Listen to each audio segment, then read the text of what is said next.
Hi, welcome for joining us for episode 3 and the final episode in Innovation in Assessment. I can't believe it's gone so quick. I'm Gavin O'Mara, the CEO and founder of FE News, and I'm joined by... I'm Dr. Rebecca Conway, the Director of Research and Innovation at NCFE. Yeah, I can't believe we're on episode 3. It's gone so quickly, but it's been a fantastic series so far. I'm really excited about today's discussion and our special guests as well. And I'm not literally the only non-doctor in the house on this one today. It's like we have got an expert group for you today.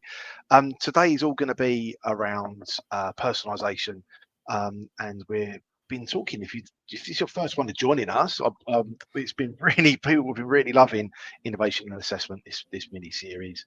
But this is in conjunction with NCFE and FE News, and we got really good timing as well, Rebecca, because we've just had the interim report on curriculum assessment review, and we're going into today. What were your sort of thoughts around the interim report, and particularly thinking about today around personalisation? Yeah, so I think it just came out in the afternoon after last week's show, actually, so last Tuesday. So it is still very hot off the press, and I think it's really important to remember that this is an interim report, so it's not got any kind of radical solutions or much beyond kind of giving us a steer on the direction that the final report is going to go in, which we're going to see in autumn 2025. So that's a civil service autumn, could be between September and December, I guess. I think what's really interesting in it, it talks about the headline is that the system isn't working for everyone, right? And I think that's really important for today and our focus on personalisation. So it talks about the need for us to look particularly carefully at how we're supporting learners with additional needs to make sure that they can progress and achieve through the system. There's a few things that it says about assessment as well. So mainly up to sort of key stage 4, looking at the volume of assessment that there is and whether that's appropriate. Also the assessment methods that we're using, although again, it's fairly conservative. It's a bit of an evolution, not revolution mantra. There is a really strong focus on learning and digital as well. So being quite careful and considered about where we see the future of learning in the context of digital and technological and societal change. So making sure that we meet those needs. So again, really pertinent for us to have this discussion today because we're very interested in technology in this particular series of sessions. So loads of interesting food for thought in there, I think. And again, evolution, not revolution. And we have to wait and see what's in that final report come autumn. Yeah, no, definitely. The whole basis of the series has been around the window that we're stepping into for Assessment Innovation Fund. I think you've got a bit of an announcement to make for those that were interested in things as well about date changes and stuff like that.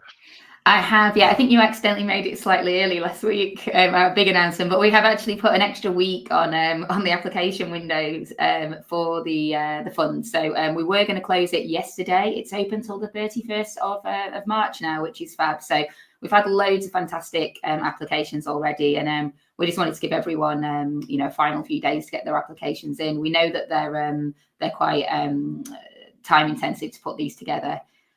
So yes, as you can see along the bottom, the fund is now open until the 31st of March. Please do jump on the website on the link in the ticker as well to get a bit more information if you want to drop us an email and ask any questions.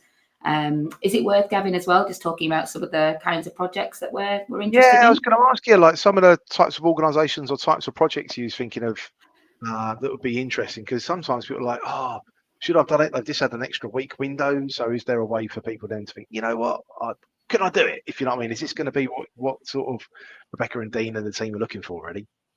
Fab, yeah, absolutely. And we are really keen to get as many applications as possible, but we also don't want to waste people's time because we are looking for something quite specific this time. So previously we funded some early stage projects that look at sort of innovations in assessment. For this particular window, we're actually looking at impact projects. So we're looking at those kinds of projects where you've done a bit of initial formulation and work already, and you're looking to do some piloting, targeting at least 1,000 learners. So what we're looking to do with this particular funding window is to generate that evidence base to show how assessment projects or tools can really make an impact. So that's the kind of thing that we're looking for. So we have historically loads of interesting types of applicants. So colleges, universities, ed tech companies. So we're not limited in who can submit. It's just that we're focused on that particular remit for this window. Yeah, sounds cool. And thank you for sharing that. I think that could be helpful to everyone who's listening in and who's joining us as well. So we've got a really cool show today lined up, and I don't know if I'm going to bring.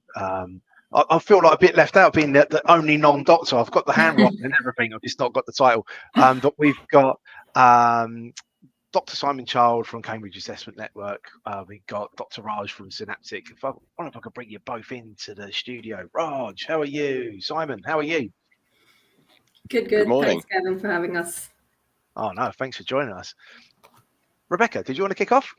Yeah, I'll kick off. So obviously, I think of all the sessions that we've done for this live stream series, personalisation is perhaps the most mysterious in terms of what does it mean in the context of assessment. Inclusion and data, our previous sessions, pretty self-evident, really. So I thought I should start off with Simon, who's our real resident assessment expert for this session, to just give us a bit of a scene setting opener, really, outlining what personalised assessment is and what you think some of the key benefits are for learners of introducing personalised and adaptive assessments.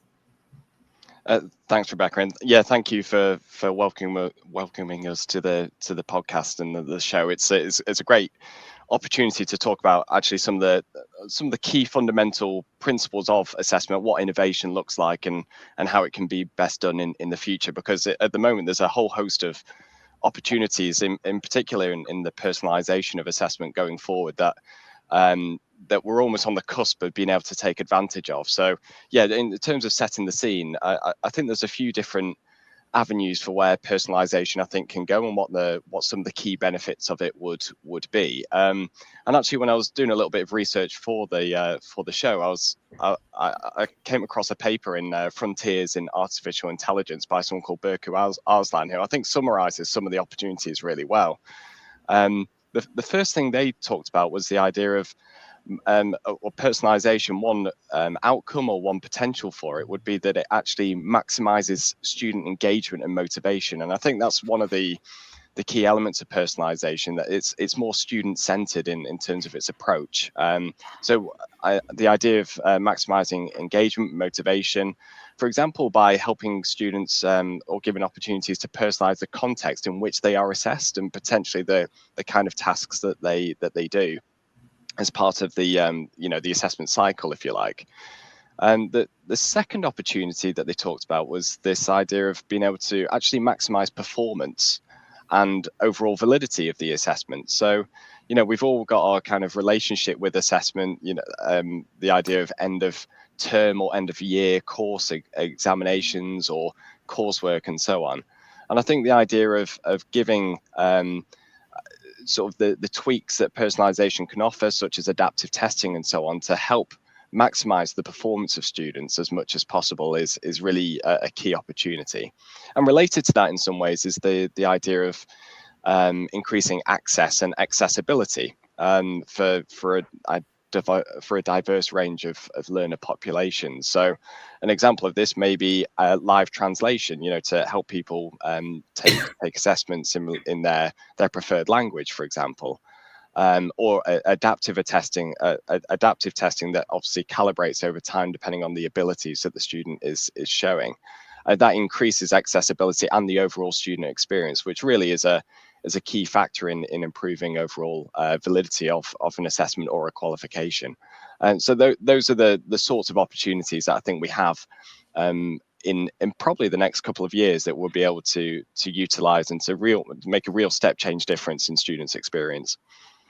Thanks, Simon. Yeah, and that's a really important point you made about engagement and accessibility as well. So if we think about adaptive tests, so that's obviously where an assessment is sort of generated that's unique for each learner. And as the learner answers a question, the computer will pick another question that's appropriate from the bank. So if a learner is really, really strong, they'll be getting quite challenging questions. If they're a bit weaker, they'll be a little bit more accessible. Nobody wants to sit in front of a computer or sit in front of a piece of paper and work on an assessment where you just don't know any of the answers. So it just seems like a really good way to engage the learner, to give them content that they can actually engage with, that they just don't feel, completely stuck and, and angry or upset or disengaged. So really, really fantastic start. Thank you. And I think Gabby now wants to focus on technology, I believe. Yeah, Raj, wonder if I could bring you in. So what do you see opportunities-wise for technology to be able to help with personalised assessment? And you're doing loads of interesting stuff at the moment, but what if you could also sort of say, we're talking a little bit in the future here as well, like what do you see coming down the track as well? Yeah, absolutely. I think it's this big hope that we've all got from technology and AI, right? The personalization piece. Both, of course, the learning content, but also assessment plays a big role in that. Actually, I just want to sort of, yes, future, we will talk about that, but I want to say also what historically has happened, and technology has already played quite a big role, specifically in computerized adaptive testing, to be able to move away from this one size fits all approach that Rebecca very nicely, sort of succinctly explained how the testing works. Actually, the methodology has been around for many years, almost since computers have become mainstay and people have had improved access to computer systems. So it has given us the ability to move away from this one size fits all approach. However, the caveat being that all of these years, adaptive testing has primarily focused on multiple choice questions. So if you look at item banks that are used, it's mainly only MCQs, because of the fact that it obviously can be automatically marked, and therefore you can then employ the testing methodology as rules-based algorithms. However, this is where I feel AI comes in, and this is now sort of going into the future, not too distant a future, I'm hoping. So, a lot of research is already happening in this space where AI is now able to mark to a very high degree of accuracy, extended response questions, short answer questions, and so on. So we will now be able to hopefully include question types or item types that do assess higher order thinking, right? So multiple levels within a question that address different levels of the Bloom's taxonomy, which help us to then get a much deeper and better understanding of a students or learners' actual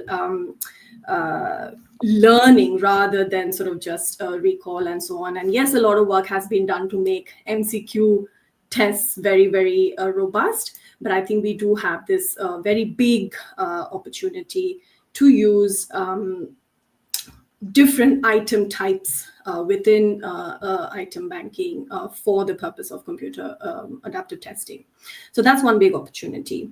Now, slightly related to this would be some other opportunities where we can help to be able to develop in real time, sort of do item generation in real time. So if just to give a bit of context, developing questions, calibrating your item bank, all of that it's very, very time consuming. It's quite resource intensive.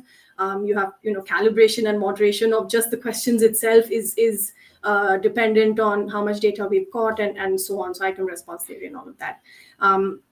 So I think this is the time when we'd be able to almost give computer adaptive testing a sort of 21st century upgrade, if I may call it that, where AI is doing some of that in real time. So once we've had a nicely calibrated item bank, then with AI, we should be able to, it's still early days, but we should be able to almost refresh your question bank in real time so that we can limit exposure and so on.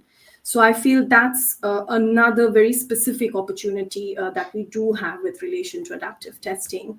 And then just slightly moving away from that and focusing on vocational education, so the TVET sector as well. Again, it's a mix of what has happened historically and then how we can give technical sort of uplift.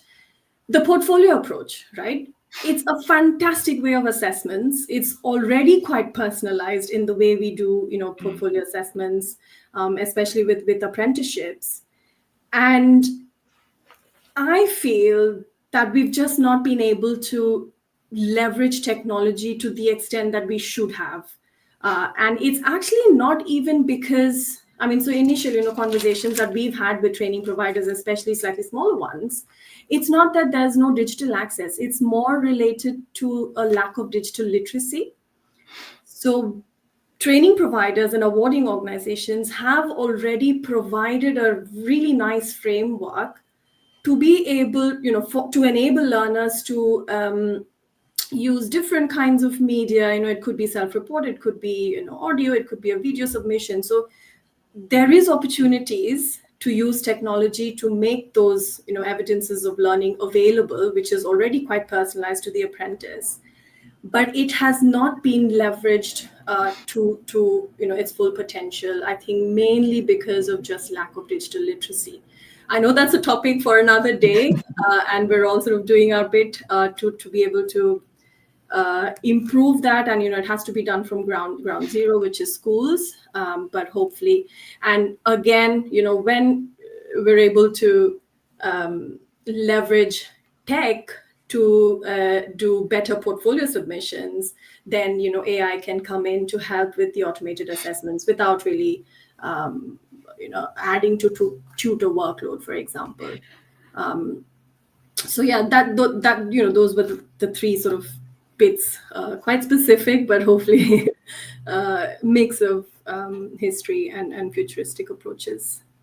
Thanks, Raj. And really interesting what you said there. I think that point about personalized assessment and portfolios, I think we sometimes are in danger of just over-teching things, whereas actually we do, as you say, we have these very personalized assessments in the system already. I think that combined with what you were saying about automatic item generation as well, it's about the policy and regulatory framework that we work in, isn't it? So thinking about, I know in our curriculum and assessment review response, we talked about the focus on external written exams, and that's something that's driven this whole assessment innovation fund project for us. We appreciate that they are valuable in some contexts, but there is a whole breadth of different assessment methods that work. So it's making sure that the regulatory approach that we have around assessment is flexible to meet those needs. And I think, for us, the portfolio approach is fantastic. We have loads of qualifications at NCFE where portfolios really meet the needs of learners. So practitioner level 5 type qualifications, for example, in early years, where the learner is going about their work and their practice, and they're just documenting what they're doing along the way and showing how that they're meeting the requirements of the program, but without having to go back and sit a written exam, for example. So really, really interesting. I think I am still very much a fan of the human involvement in item writing, I have to say. So I do think we need, it's about AI working with the human expert, I think, with some of these things, but I really like the vision. I wondered, so I think the way you're talking about the automatic item generation, for me, the context that would work really well in would be like formative assessment, so kind of classroom assessment. And I wondered if you could say any more about the potential for technology and AI to support teachers in that kind of assessment, and perhaps with feedback as well, which we know is really, essential for learning. Yeah, I mean, just to extend the portfolio approach itself, I mean, I do think just in the future, I mean, slightly digressing from the question, I think the portfolio approach can be extended not just from, from technical and vocational, also to, just education, so K-12 sector as well. But yeah, I mean, with portfolio submissions, for example, using AI to provide that personalized feedback, I think there is huge opportunity and potential for AI to come in, specifically with generative AI as well now, of course, using it within the conforms of all the regulations and with the human in the loop that you rightly said. But imagine, at the moment, so with the portfolio submissions, what happens is apprentices have to wait for tutor time to get that one-to-one feedback, understand where they are in their learning journey, and so on. But imagine if the AI was doing that work, so taking away the actual marking and giving of feedback on individual submissions, or not just portfolio, right? Even in the school sector, formative assessments, you said, Rebecca. But then using the teacher time or the tutor time with a data-driven portfolio of evidence already in place, so that the tutor can then use that data-driven approach to provide targeted feedback on, okay, so according to the AI, which I think I more or less agree with, it looks like, you as an apprentice have hit, these learning goals or these KSBs. How can I now help you to get to the ones that you haven't quite hit as yet? So being very, very data driven in approach, I feel that's an opportunity. I think we are already sort of there. It's already happening with a lot of tools in the market now. So definitely in terms of having that personalized feedback, but also then going that one step to close the learning loop, to be able to then provide personalized next steps on what it is that learners should focus on. And that relates to automatic item generation. So based on where you are with your learning goals, it all sort of relates to each other, right? So it could be applied to creating new assessments automatically using AI based on where the students are, but also based on the previous assessment types that were already part of an assessment. So as long as we're doing assessments, I think there is a huge potential. So it's a collaborative approach, right? I think AI and technology fosters a collaboration between humans, assessors, employers, and the learners, which possibly was slightly difficult to do without. Yeah, AI augmentation is like where it's at, isn't it? Where we've got to be able to interact with AI across everything. Really interesting point about portfolio as well. It's interesting. E-portfolios are 20 years old now, so it's not new tech, Not is it? new. If you think about it, but it's kind of thing. Simon, can I loop you in around some of those challenges and opportunities around what's it like for an awarding organisation, but also for those on the ground that are delivering, so educators and teachers, around thinking around personalised and adaptive assessments? What are those challenges that you can sort of see within there? Yeah, from the AO's assessment organization's perspective, particularly for something like computer adaptive testing, which, as Raj said, is a real progress point, I think, in the last 10 years or so, and something that could be adopted more widely.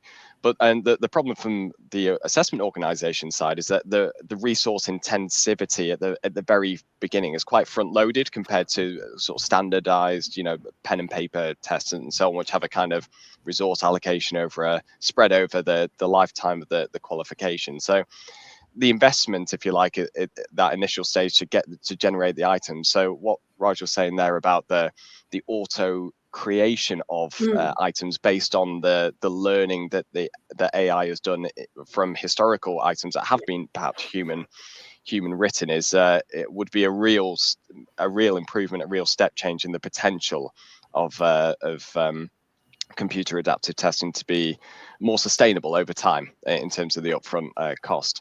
I think from the AO's side, there's and the regulatory side in some ways, that there's actually quite a lot of caution about AI generally. I think there was a paper that Ofqual produced a while back about the use of AI, and they refer to it as a precautionary principle.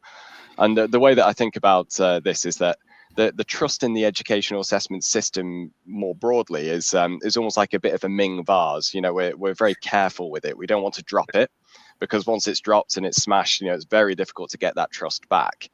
But if to extend the analogy a little bit more, if you have a Ming vase that's sitting nicely on your mantelpiece, in a nice environment that suits the room, but over time the room has been redecorated and changed and no longer suits, then there is something to be done about getting a new Ming vase or a new vase and actually changing things from the ground up. So you could argue that it's not always good to be cautious in these circumstances where pace of change is so quick.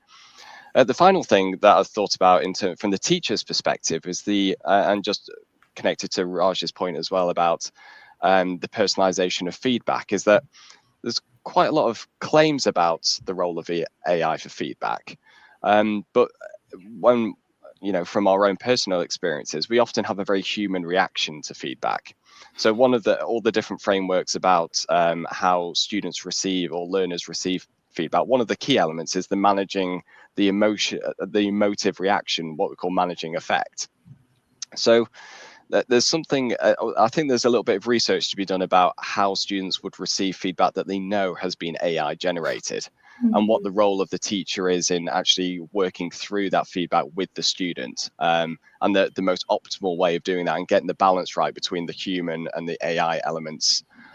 You've probably heard of the uncanny valley effect, where there's almost a bit of a disgust reaction when we see something that is almost real life or AI generated, but not quite. You know, there's the example of CGI movies that had kind of strange effects on the audiences, such as Polar Express and Beowulf. So you can almost imagine a kind of AI equivalent of that. Particularly in the feedback space. So there are just a few things I think to work through, and a research base to support those inferences and those decisions that we're making later on when thinking about things like feedback. Yeah, it's a really good point, and I think there's an opportunity, though, isn't there, with like having the collective of all of those different experiences to be able to help people go through is taking like sort of that seminar approach of when everyone learning off of each other with like feedback to go further forward, isn't it? I just think it's really exciting time, you know. Talking of time, we're nearly out. Actually, I can't believe it's nearly gone. And Simon, I love that you actually brought in the whole element around trust. I think for me, it's like it is a Ming vase. It could be a Kentuxi vase if you got to smash it, and it's sort of got the gold within it, you know, of like and stuff like. Probably a bit cooler, but like I think it is incredibly important that we're talking about trust, and you know, it's trust from regulator, it's trust from employer, it's trust from learner, parent, the whole thing, isn't it? Really, but. Rebecca, I'll pass over to you because I'm loving this. This is really cool. With like all the different areas that you've got covered. It's time to wrap up, I think, isn't it? So I'm not sure we've got any time for any other questions. So what we like to do in these shows is just to really reflect at the end on sort of one thing, one change, or an adaptation to the way the system works at the moment that you think would really help us to enable more personalised assessment, more adaptive assessment. So if I ask Raj first and then Simon, and we've only got about a minute each for your responses, I'm afraid, because we've had such a good, extensive discussion today. So yes, I think I harp on quite a lot about this, but I'm not going to do it now. But I think we need to learn from the NHS. NHS has gone through significant digital transformation, and it hasn't been easy. They've had, lots of ups and downs. But I think they've done really, really well in, for example, giving a doctor a really holistic view of a patient's lifetime health record, for example. So I wish, as a developer of edtech products, especially AI, if we could have this, super personalized educational record of a student or a learner, and which would mean then that we actually have cross product integration, because we've got to get data from lots of different, it could be attendance, could be behavior, it could be performance, it could be just their sort of demographic information. And then we have longitudinal data. So you're monitoring, sort of, I don't like that word, but you're monitoring this learner's journey through, different number of years. So for me as a developer, that would be huge. It's not change. It's almost a wish that we had access to data. Thanks, Raj. Over to you, Simon.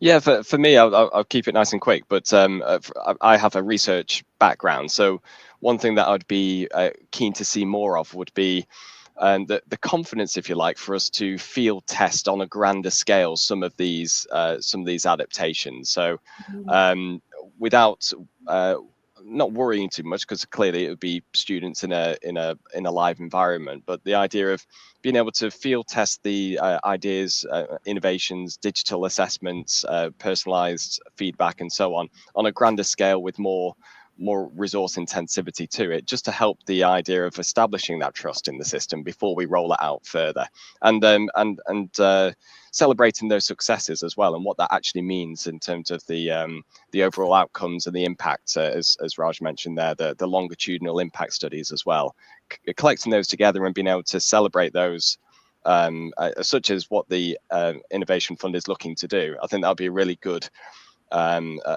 change that would be able to implement relatively quickly, I think. Rebecca, what would you want to see? Because today's all around personalisation, but really that's a combination of what we had on previous episodes around data inclusion. Any observations you've seen or anything you'd like to see, like, taking forward? Yeah, so I'd like to see some, a couple of things generally about everything we've been promoting, in terms of good practices and what we want to see emerge from the car. I'd like to see flexibility in the system, some more flexibility.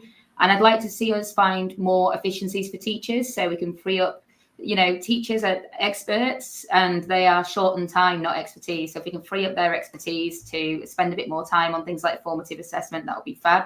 And in England as well, I would like to see potentially a rollout of a formative assessment program like we've seen so successfully in Wales and Scotland that uses computer adaptive testing. So obviously we've got the those baseline tests that they use in England, but not yet fully online, although learners can take them online. I think by implementing those in our schools in England, it will actually give people a bit more confidence and a bit more understanding of what personalised and adaptive testing is.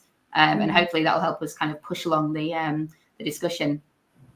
Yeah, no, I've loved today. It's been really cool. So Scott, he said, thank you, everyone. Thanks, doctors and me. Thanks around that. It's been a really, really good show today. Really good season. I've loved it, and I think it's all around trying to be able to drive things forward. So I think total credit to NCFE around running the fund and trying to bring everyone together for this. We've gone over time, but I just want to do a few thank yous. So thank you, doctors, for today, and thank you everyone who's joined us live on the show as well and got involved from the audience. And I wish you all the best in your fund applications as well. This is around driving incremental change to the whole sector, to every industry out there, basically. So we need that, and we're at a time of huge change. So thank you for joining us, and I hope you enjoyed the show, and we will hopefully see you on something like this in the future. This is round Windows 7. I can remember early Windows on this, and it's just been taking it further and further forward. So I hope everyone has really enjoyed the season. Thanks so much for joining us. Thanks, everyone. Thank you. Thank you.